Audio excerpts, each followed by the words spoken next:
Gurur Brahma, Gurur Vishnu, Gurudevo Maheshwaraha, Gurureva Param Brahma, Tasmai Shri Gurave Namaha. Chinmayam Vyapyat Sarvam Trilokyam Sacharacharam Tatpadam Darshitam Yena Tasmai Shri Gurave Namaha. Tvameva Mata Shapita Tvameva Tvameva Bandhuscha Sakha Tvameva Tvameva Vidyat Dravidam Tvameva Tvameva Sarvam Mama Deva Deva Tvameva Sarvam Mama Deva Deva. Jai Guru. Om Sahana Bhavatu Sahana Bhunaktu Sahaviryam Karavavahai Tejasvinavadhitamastu ma vidvishavahai. Om Shanti Shanti Shanti.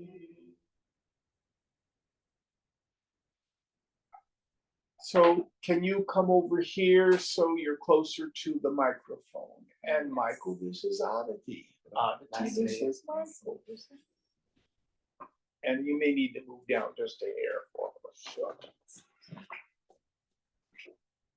How are you? Feeling better? Yes. Wonderful. Yeah. I missed it. I think we had at least 30. And 2 babies. Oh wow. Yes, we had Arthur Janika, that's Divya and Jack's kid. Wow. Gorgeous child. And then Amani brought Abhiram. Oh, He was 4.5 months. So soft with baby. He was so well behaved. wow. Just so attentive, his eyes so open, just watching. So, as we get into our text, this is for Michael, this is some vocabulary stuff. The translator uses the terms awareness and consciousness. In most English Advaita books, they're essentially interchangeable. But in this text, he's translating the word chit as awareness. He's translating Chaitanya or Chitta as consciousness. So you'll get states of consciousness, mind states, as it were. So, that can be a little bit confusing if you're used to a different kind of use of language. Any thoughts on that? No. Okay. Where are we in our text? Chapter 13. Let's do it. The Supreme, the mind, and the body. The Supreme gives existence to the mind. The mind gives existence to the body. Let's stop right there. So, one of the things we need to know about the anthropological paradigm in yoga it does not have a Cartesian split where there's a difference between the body and the mind. I've had people come to me and say, well, I'm not afraid, Jim. It's the body. There's just fear in the body when I hear a loud noise or something like that. Or my trauma is in my body. And there's some truth to it. But what you want to do is see the mind body complex like an iceberg. So, in an iceberg floating in the ocean, there's 1/10 of it that's visible, 9/10 of it that is invisible below the water. So the body and the mind are not separate. The body is just the grossest form of the equipment. They're not fundamentally different. So is it behavioral science where they get you to change your behavior and then your thinking will change? In Yeah. psychology, Behavior modification. behavior Yeah. modification. Yeah. So essentially, you change the action and the idea is in time, the mind state will change. Is that right? Yeah. Then the metaphysicians say change your thinking and your body and your life will change. Yoga says yes. Both are true because they're not fundamentally different. The mind is a subtilized form. The body is only a grosser vibration. Any thoughts on this? So here in this first thing, out of consciousness itself, we have first the avyakta, the unmanifest, pure vasana, the karana sharira. What's karana sharira? Causal body. Causal body. How do we directly experience the causal body? What's the condition where we experience the causal body directly? You got an answer for that one, Michael? Sleep. Deep sleep, yes. Where everything is in its seed form. Then the seeds sprout as the subtle body. Thought, feeling, urges. That's kind of its major sense. This kind of restlessness. Any of you ever wanted to sit down and meditate and you just feel squirmy, like you want to get up and do something? Who's had that experience? That's vasana pressure. And what does the vasana pressure then tell us to do? Act.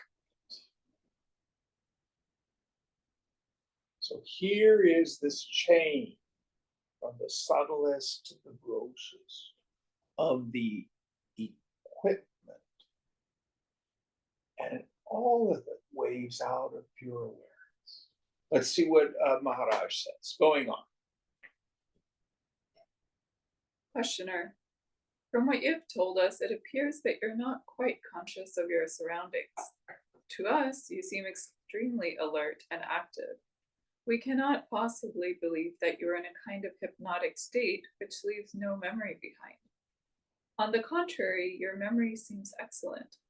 How are we to understand your statement that as far as you are concerned, the world and all it includes does not exist? Maharaj. It is all a matter of focus. Your mind is focused on the world. Mine is focused on reality. It is like the moon in daylight. When the sun shines, the moon is hardly visible. Or watch how you take your food. As long as it is in your mouth, you are conscious of it. Once swallowed, it does not concern you any longer. It would be troublesome to have it constantly in mind until it is eliminated. The mind should normally be in abeyance. Incessant activity is a morbid state. The universe works by itself. That I know. What else do I need to know? Questioner. Let's stop there. So, the kartavya. Who can tell me what kartavya means? Obligatory action. Jonesing. I must do this. I shouldn't do that. That's what leaves for the person of steady wisdom. There's nothing left to be accomplished. Now, there's a caveat here. I can't remember which student it was, but I had a student for a while who was studying taiko drumming. That's a Japanese form of drumming. And his taiko master said, you have to practice taiko drumming until you can drum like a child. I don't know if you ever did this as a child or you've seen perhaps nephews or nieces. I mean, I can remember as a tiny kid, like 4 or so, pulling the pots and pans out of the cupboard and turning them upside down and taking wooden spoons and just having a grand old time beating on them. Did you ever do anything like that? Yes, no? Yeah.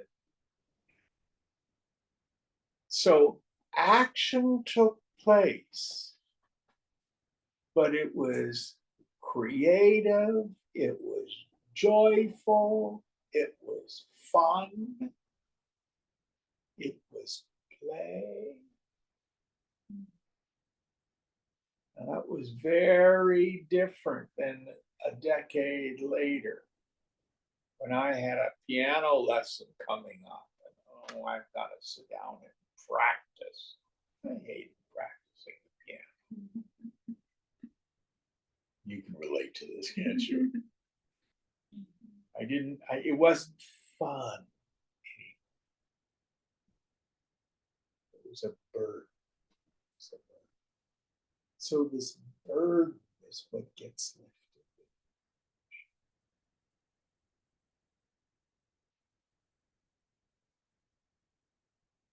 Now, some great saints, again, like Maharaj, their minds are so absorbed in the self that they're barely aware of the phenomenon. Going on. Questioner. So a Jnani knows what he is doing only when he turns his mind to it. Otherwise, he just acts without being concerned. Maharaj. The average man is not conscious of his body as such. He is conscious of his sensations, feelings, and thoughts. Even these, once detachment sets in, move away from the center of consciousness and happen spontaneously and effortlessly. Questioner. What then is the center of consciousness? Maharaj.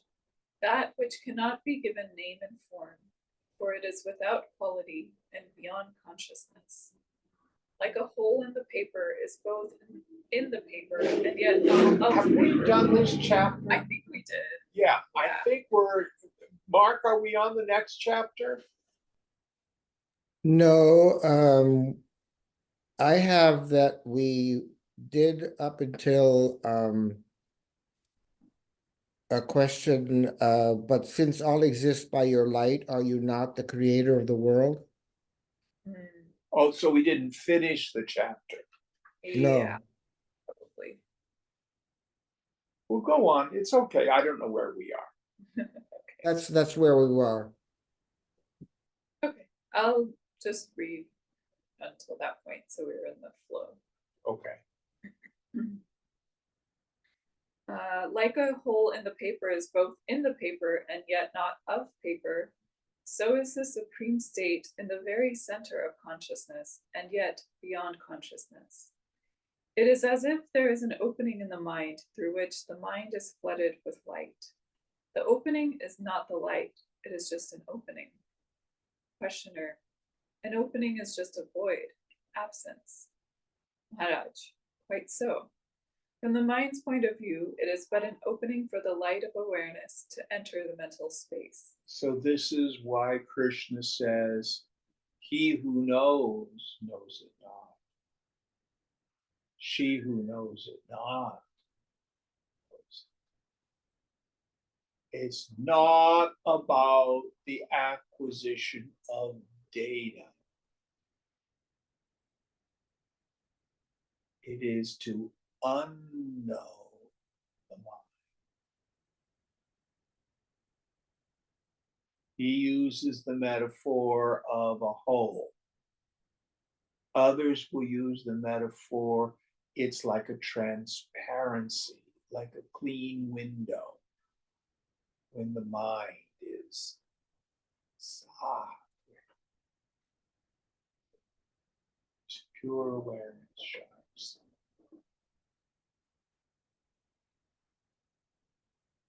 Going on.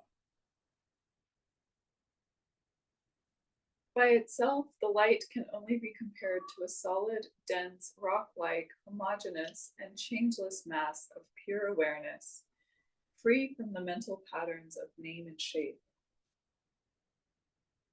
Questioner. Is there any connection between the mental space and the supreme abode? Maharaj.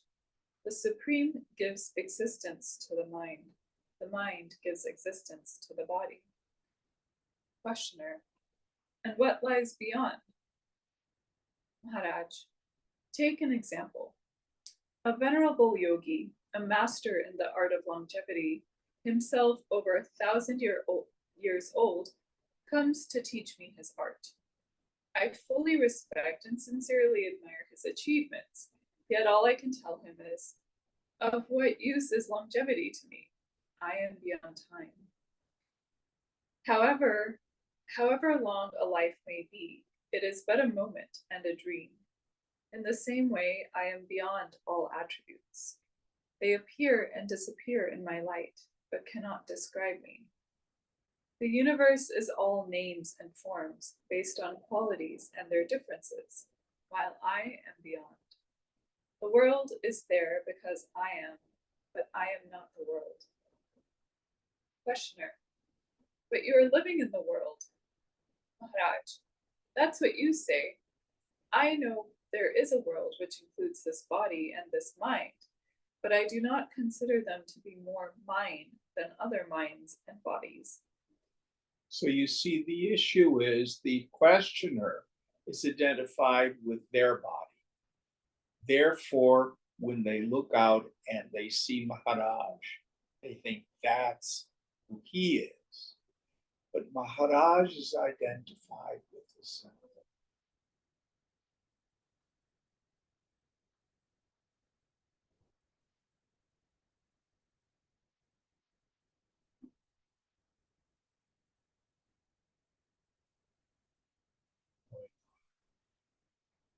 They are there in time and space, but I am timeless and spaceless. Questioner. But since all exists by your light, are you not the creator of the world? Maharaj. I am neither the potentiality, nor the actualization, nor the actuality of things. In my light, they come and go as specks of dust dancing in the sunbeam. The light illuminates the specks, but does not depend on them. Now listen carefully. The questioner may think that little man sitting at the end of the satsang hall is the creator of the universe. But Maharaj is saying, I am Brahman. And in one tiny corner of my infinite being, the whole universe arises. Microscopically, inside the whole universe, which is just a speck, is the planet Earth. And on it so small, it's teeny tiny, is that body called Maharaj.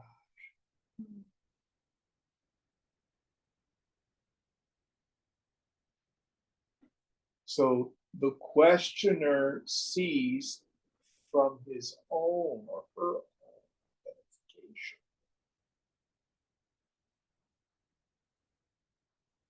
Any thoughts on this? Going on. The light illuminates the specks, but does not depend on them, nor can it be said to create them. It cannot even be said to know them. Questioner. Let me give you another example. I'm not going to do it today. But if I bring out the crystal ball and you look at the crystal ball, you see images in the crystal ball. The crystal ball is spatika ghanam, a dense, homogeneous mass of stone. If I grab the little prayer stone, it is granite. It too is a dense, homogeneous mass of stone. But the spatika, the crystal, has the unique property of images seeming to appear in them. But is there anything really in the stone?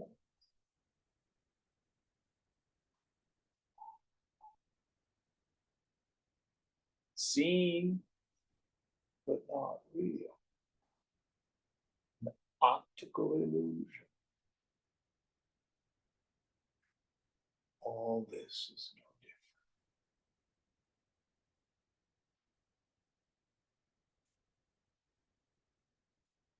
That's why he says they can't even be said to really be in me. Or in Gita, I think it's the 4th chapter, Krishna says, all this is strung on me like gems on a thread, money sutra. But then in the 9th chapter, you may have come to these 2 verses. Well, actually, I am not in them. They are in me. Have you come to that one yet? Not yet. And then he goes on to say, well, actually, they're not even really in me. Behold my divine Maya support.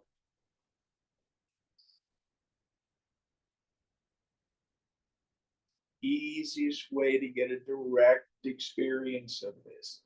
Go to the dream state. Remember, you are, as it were, the god of your dream. At night, you have mini Maya. So in the dream state, you have a dream body. But are you in the dream body? Well, actually, you pervade the dream body. But the dream body is in you, it's in your mind.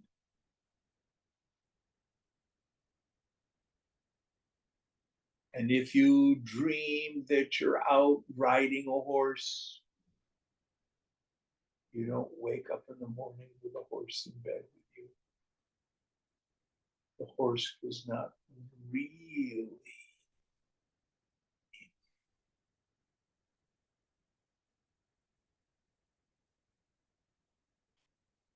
Sarvamaya. Sarvamaya.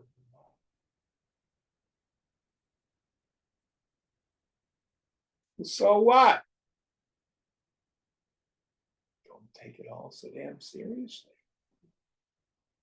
It's just a light show, a hologram. Trinkets and baubles. Seen. Yeah.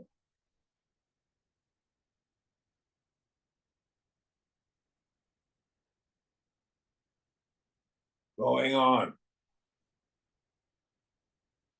Questioner. I am asking you a question and you are answering. Are you conscious of the question and the answer?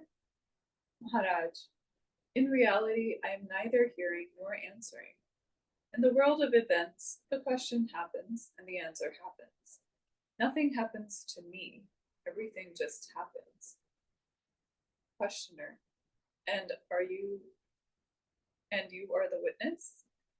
Maharaj, what does witness mean? Mere knowledge. It rained, and now the rain is over. I did not get wet. I know it rained, but I am not affected. I just witnessed the rain. Questioner, the fully realized man, spontaneously abiding in the supreme state, appears to eat, drink, and so on. Is he aware of it or not? Maharaj, that in which consciousness happens, the universal consciousness or mind, we call the ether of consciousness. All the objects of consciousness form the universe. What is beyond both, supporting both, is the supreme state, a state of utter stillness and silence. Whoever goes there disappears. It is unreachable by words or mind. You may call it God or Parabrahman or Supreme Reality, but these are names given by the mind. It is the nameless, contentless, effortless, and spontaneous state beyond being and not being. Questioner, but does one remain conscious? Maharaj, as the universe is the body of the mind, so is consciousness the body of the Supreme. It is not conscious, but it gives rise to consciousness. Questioner. In my daily actions, much goes by habit, automatically. I am aware of the general purpose, but not of each movement in detail. As my consciousness broadens and deepens, details tend to recede, leaving me free for the general trends. Does not the same happen to a jnani, but more so? Maharaj, on the level of consciousness, yes. In the supreme state, no. This state is entirely one and indivisible, a single block of reality. The only way of knowing it is to be it. The mind cannot reach it. To perceive it does not require the senses. To know it does not require the mind. So let's stop there. How do you know you do not see, hear, taste, touch, smell, emote, or think yourself? That's why the scriptures say it is unknowable by the ordinary means of knowledge. But it is not unknown. Who are you? How do you know? Just do it. Yeah. You are Swayambhu, self-evident.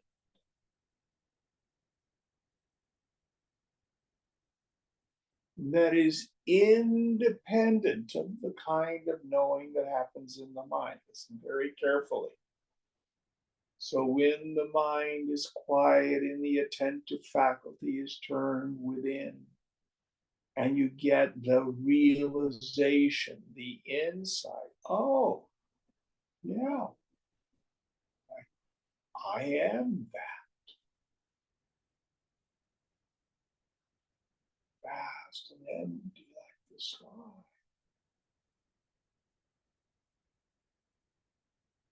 That isn't it either. That's something that happens to your mind.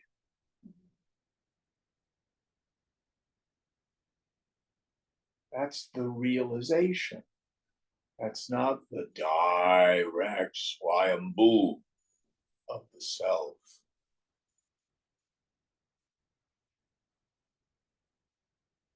Doesn't mean it's not important.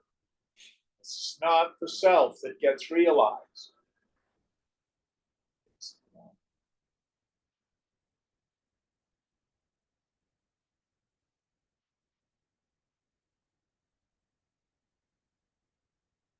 it is best framed in the language of negation.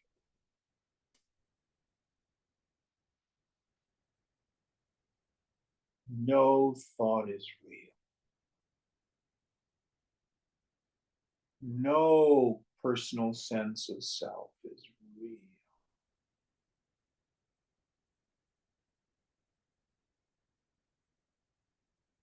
All phenomena, without exception, is nothing but imagination.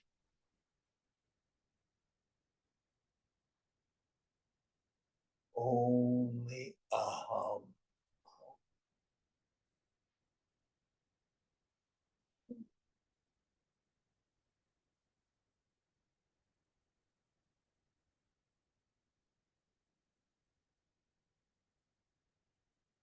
Brahma Satya Jagannathya.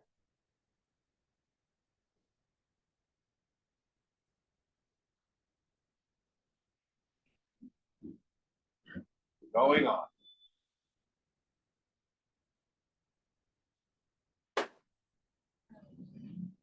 Questioner. That is how God runs the world. Maharaj, God is not running the world. Questioner. Then who's doing it? Maharaj, nobody. All happens by itself. You're asking the question and you are supplying the answer. And you know the answer when you ask the question. All is a play in consciousness. All divisions are illusory. You can know the false only. The truth you must yourself be. Questioner. There is the witnessed consciousness and there is the witnessing consciousness. Is the second the supreme? Maharaj, there are the two, the person and the witness, the observer. When you see them as one and go beyond, you are in the supreme state. It is not perceivable because it is what makes perception possible. It is beyond being and not being. It is neither the mirror nor the image in the mirror. It is what is, the timeless reality, unbelievably hard and solid. Questioner, the Jnani, is he the witness or the supreme? Maharaj, he is the supreme, of course, but he can also be viewed as the universal witness. Questioner, but he remains a person? Maharaj, when you believe yourself to be a person, you see persons everywhere. In reality, there are no persons, only threads of memories and habits. At the moment of realization, the person ceases. Identity remains, but identity is not a person. It is inherent in the reality itself. Yes, you are not an it. You are not a zero. You are Purnam, full. What are you full of? Bhava, being.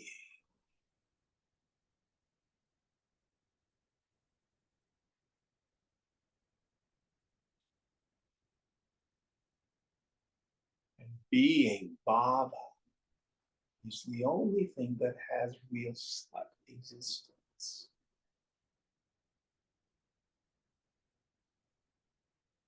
But it has no Bhava, being. It doesn't exist, it's just imagined.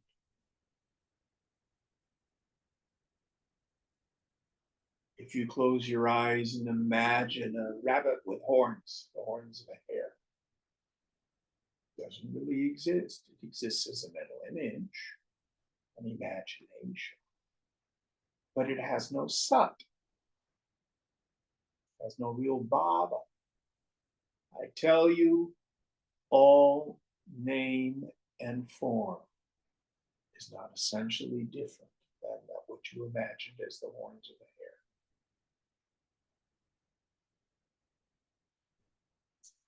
If you imagine a bunny rabbit with horns and you dream about a bunny rabbit with horns, there is a similarity and there's a difference. The similarity is both our imagination. The difference is in the dream state, there's a Varana Shakti, veiling power called deep sleep, which can be characterized as the non-apprehension of myself as the waker. Then, when I imagine the bunny rabbit with the horns, to the dreamer, the dream eagle, I think it's real.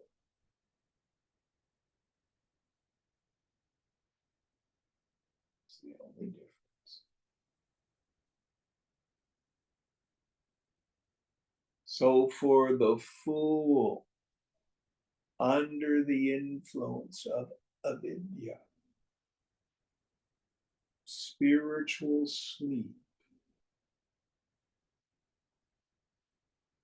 when the imaginations of this world arise, I think they're real. More importantly, inherently separate from me and joy giving or misery producing.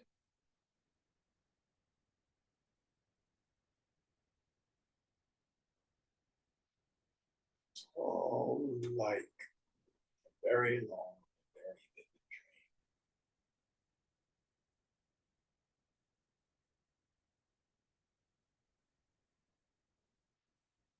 Going on.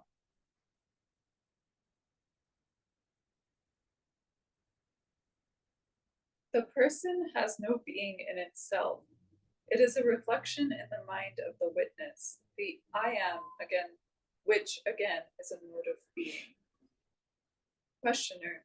So the classic image that Shankara uses, you got to imagine there he is in Kerala and it's hot.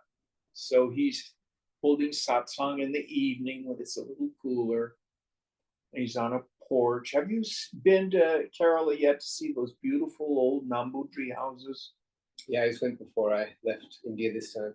Yeah. So you got to imagine that there's half a dozen jars filled with water because the ladies had gone down to the river earlier and gotten water for the household. And there's a full moon out that night. So Shankara says, look in the jars. There's 6 moons in the jar. Chandra Chaya. Chaya means shadow or reflection. Are there really 6 moons?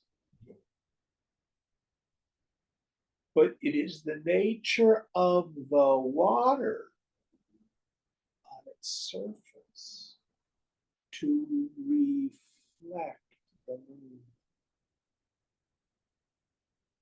It is the nature of the subtle intellect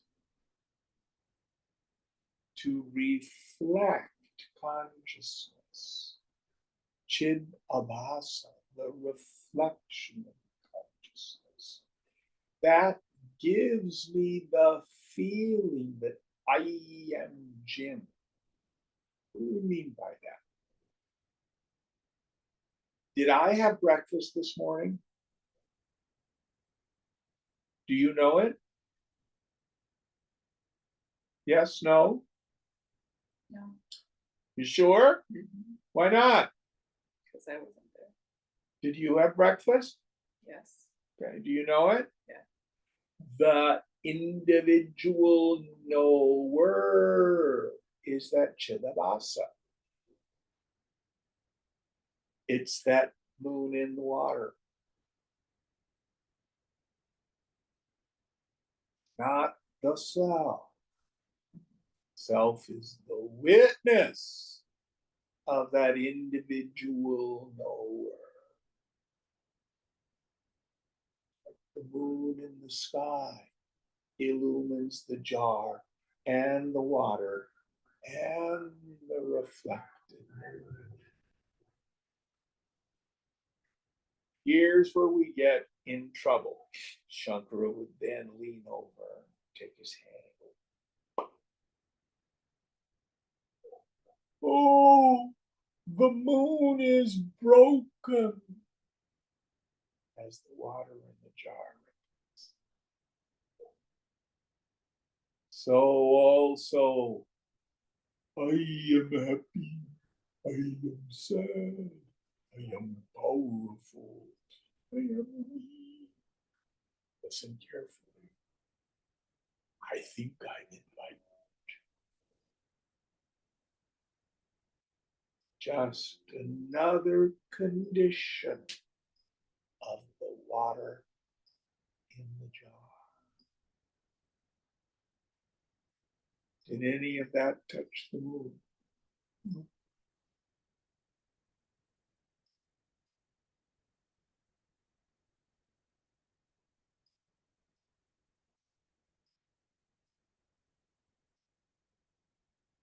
Any thoughts on this?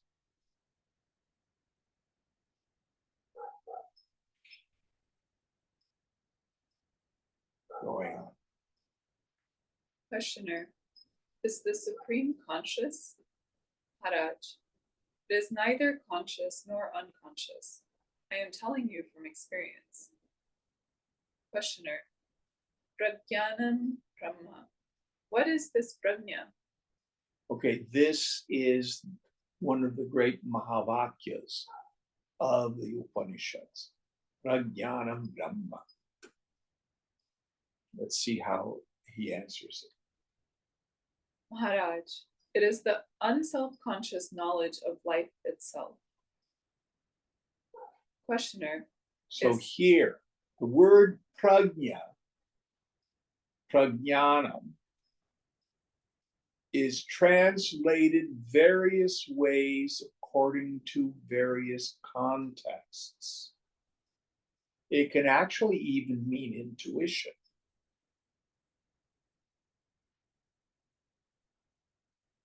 It can mean the deep insight. But in the context of the Mahavakya, it means Brahman is awareness itself. That's the meaning. Remember, Sanskrit as a language is maximum meaning with minimum words. Frequently, a word has to be interpreted according to its context, and frequently it has to be translated by a knower of Brahman to be able to discern that context. Any thoughts on this? Going on. questioner, is it vitality, the energy of life, livingness? Maharaj, energy comes first, for everything is a form of energy. Consciousness is most differentiated in the waking state, less so in dreaming, still less in sleep. Homogeneous in the fourth state. Beyond is the inexpressible monolithic reality, the abode of the Jnani. So we can stop here a moment. In Mandukya Upanishad, in the Agama Prakara, the first chapter, the scripture uses two terms which look very similar. Prajnanam Ganam and Vijnana Ganam. The scripture uses Prajnana Ganam, a homogeneous mass of, to use his term, consciousness. It means the deep sleep state. It means in deep sleep, the mind is a homogeneous mass of the unmanifest. The scripture uses the term Vijnana Ganam. The self is a homogeneous mass of pure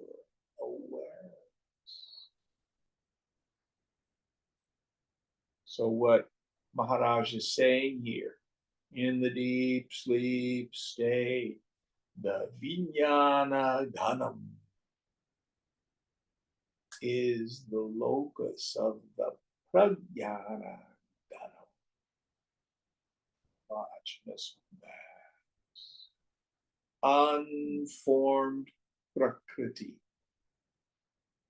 Avyaktaha, the unmanifest self, from which everything comes. Going on. Questioner. I have cut my hand. It healed. By what power did it heal? Maharaj. By the power of life. Questioner. What is that power? Maharaj. It is consciousness. All is conscious. Questioner. What is the source of consciousness? Maharaj. Consciousness itself is the source of everything. Questioner.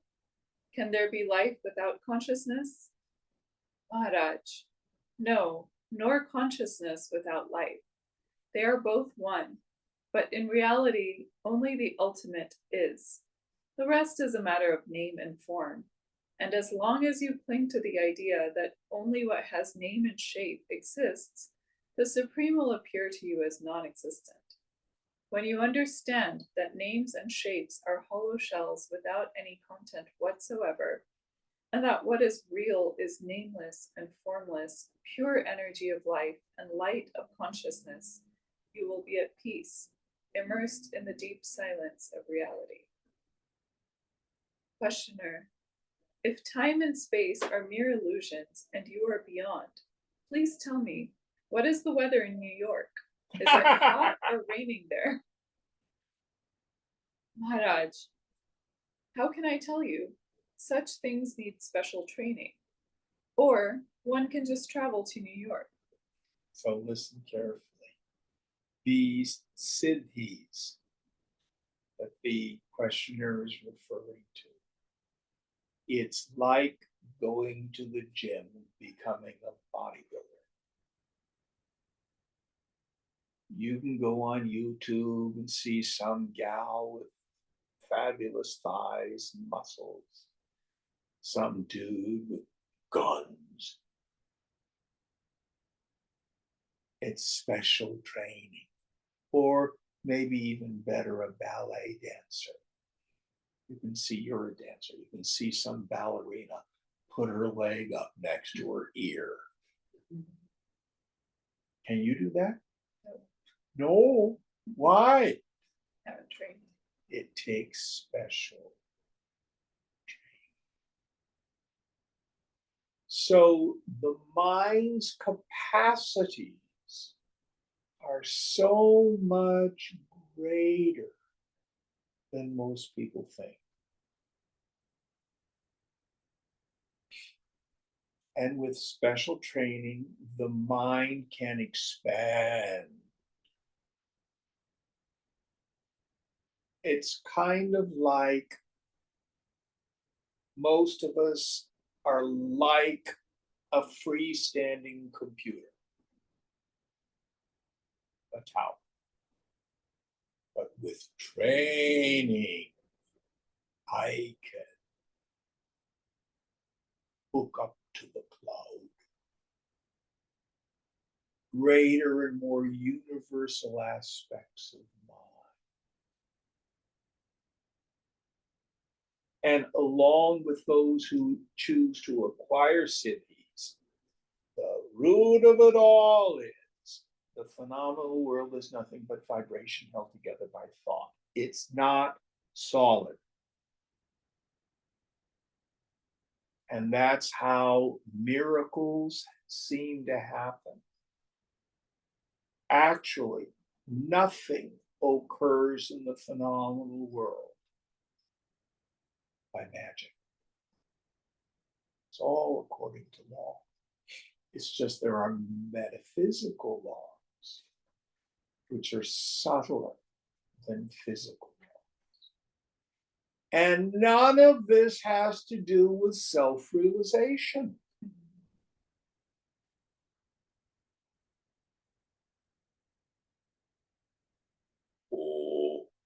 was Shivaratri. I sat in meditation all night without moving. A rock can do that. I did Vrichyasana. I stood on one leg for hours. Really? A tree can do that. I'm learning to levitate, fly through the air. A bird can do that.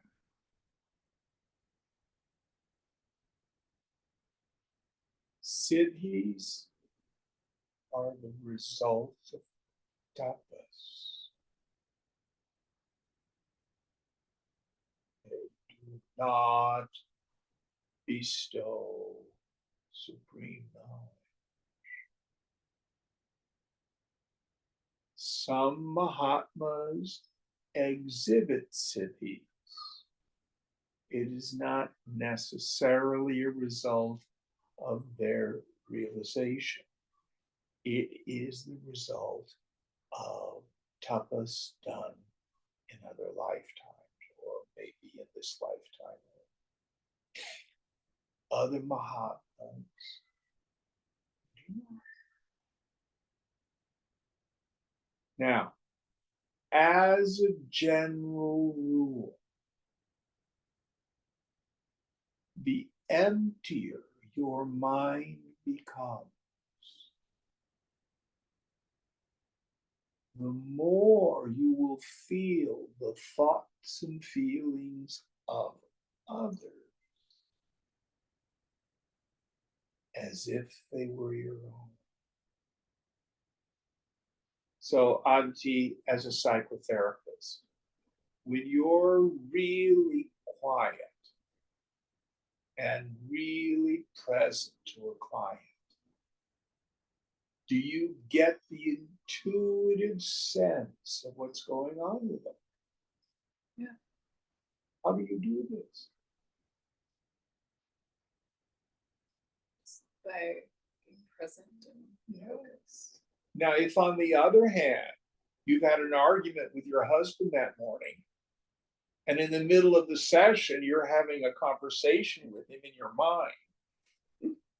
You've never done that, have you? Actually, I haven't. Oh, good. But theoretically, how present to your client would you be? Not present.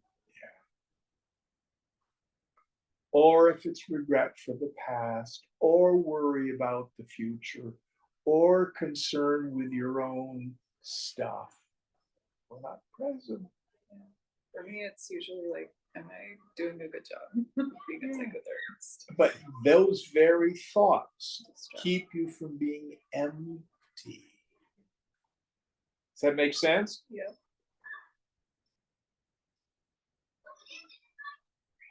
So we never escape the perception of mind unless you go live on top of a mountain all by your lonesome. Swami Tapovanam, Chinmaya School, loved to by himself wander through the Himalayas.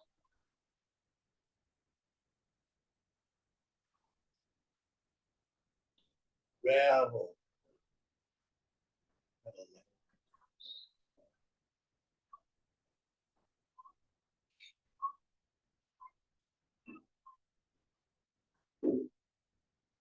And well, what do I do with it if I start tuning into other people? Do I need to surround myself with white light and protect and have boundaries? No. Those are other forms of protecting ego. You deal with it the way you always deal with mind. Shunyata, it's void, it's empty. Nitya, it's not real. Take on this mantra. I have no thoughts or feelings of my own.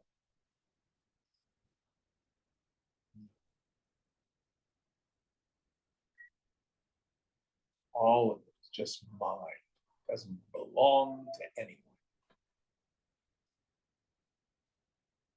Don't believe it. Don't get involved.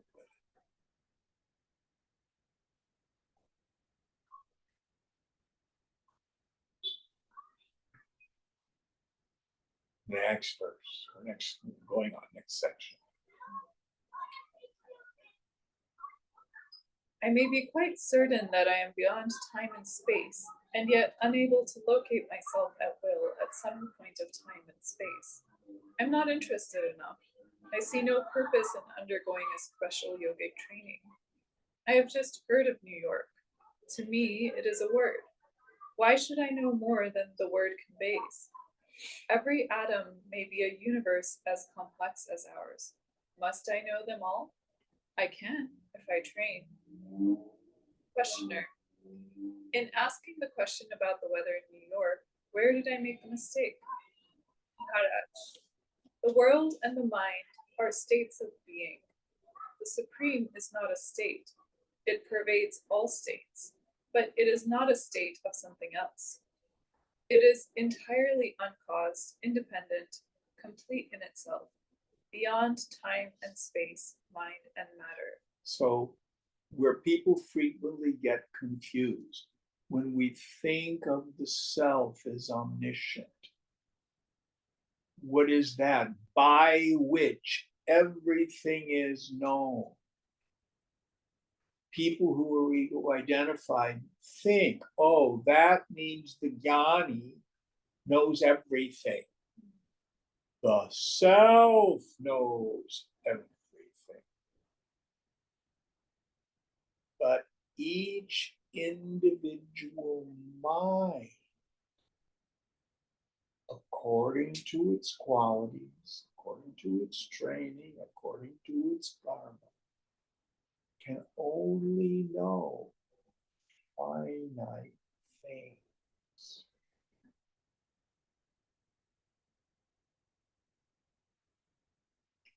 This is the best example I've been able to come up with.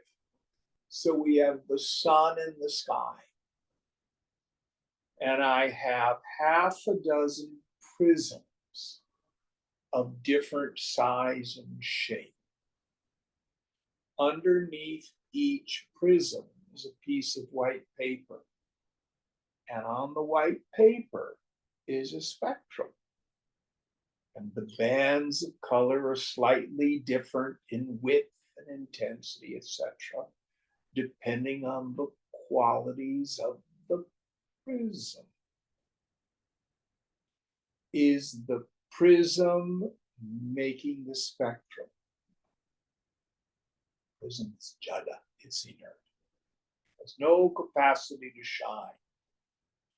But when the sun shines through these individual prisms, we get unique individual spectra. Subtle intellect is like a prism. When awareness illumines it, like the spectrum, the intellect refracts into the triple factor. Knower, knowing, and know. The Buddhists will use the term dependent origination. The individual knower and the phenomenal known arise at the same time.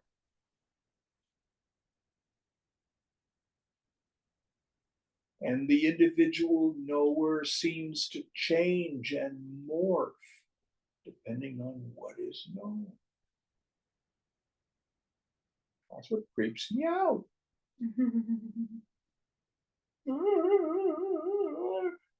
And the ego is constantly trying to secure the self. Yoga Vasishtha has a funny story. There was this fellow, and he was a bit, and he thought he needed to protect space. So he builds a house to protect space. course, in time, the house falls down. He does not mourn the loss of the house. He mourns the loss of space. So then he digs a hole, a well, to protect space. And of course, in time, the well caves in. And he weeps, not for the loss of the well, but for the loss of the space. And you get the idea. All these various structures are built because he has this weird idea that he has to protect space. So also you and I think, I need to know if I'm doing okay.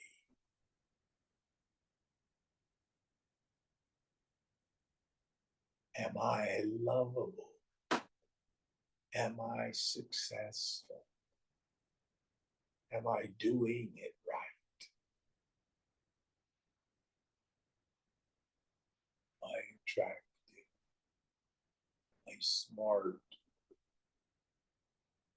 Am I doing enough? Sure, none of you have ever had these ideas. Those are all attempts of the mind to try to protect, defend, secure the space, consciousness of pure awareness, Chilakash.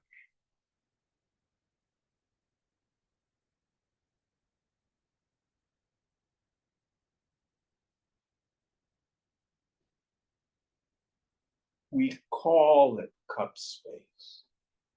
We call it room space. My magic trick.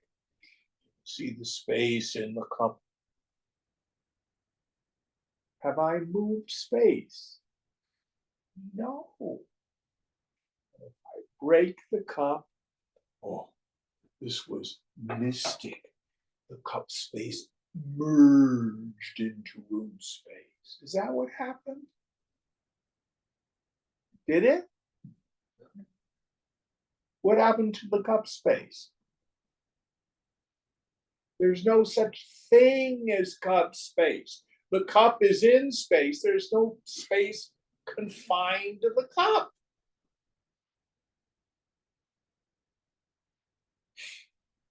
You walk across the room. The self is not walking across the room. Your stupid ass body is moving in the self.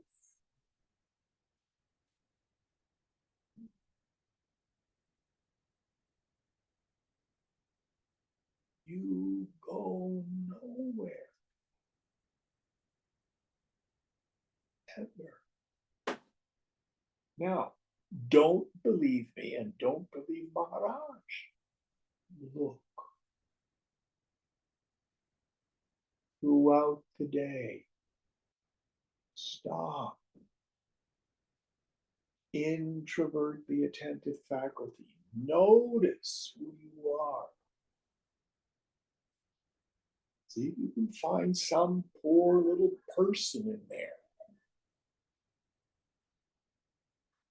who's wimpy, who needs to be protected and defended, who has boundaries, who has needs.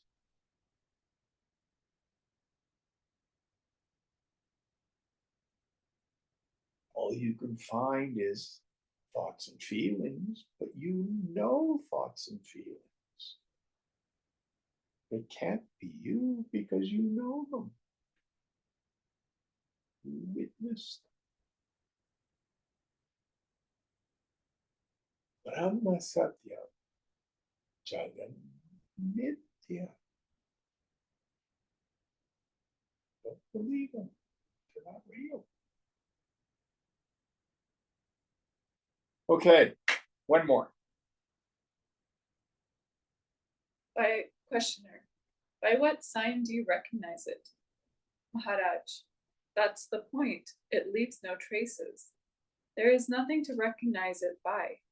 It must be seen directly by giving up all search for signs and approaches. When all names and forms have been given up, the real is with you. You need not seek it. Plurality and diversity are the play of the mind only. Reality is one. Questioner. If reality leaves no evidence, there is no speaking about it. Maharaj, it is. It cannot be denied. It is deep and dark, mystery beyond mystery.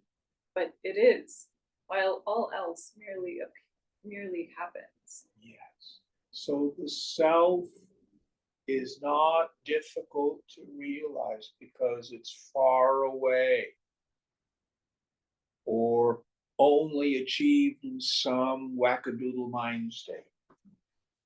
The self is difficult to realize because of its profound ordinariness. When are you ever not? So the world is frequently known through compare and contrast. To know this is a chair is to know that it's not a lamp, that it's not a cup. Compare and contrast. When I look at the lamp, my attention is away from chair. The self cannot be compared or contrasted. But the other mode of knowing something is through distillation or negation. If I have 3 glasses of water with food coloring in them, red, yellow, and blue, and I want to know what is the color of pure water, all I need do is remove everything that is not water. I get at my zero filter. Oh, water is colorless. So what do I do in meditation? I remove from my attention, from my concern, everything that is not the subject.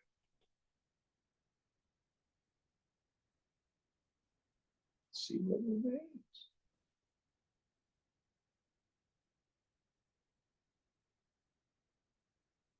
And the great cosmic joke is we get nothing new.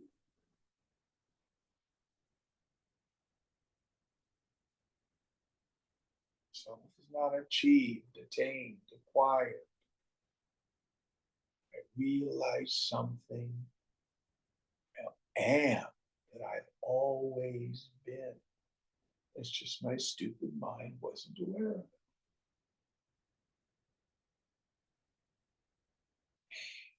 All right, we'll end here. Om Purnamada Purnamidam Purnat Purnamudachyate Purnasya Purnamadaya Purnamevavashishyate. Om Shanti Shanti Shanti. Hari Om Shri Guru Pyo Namaha. Hari Om.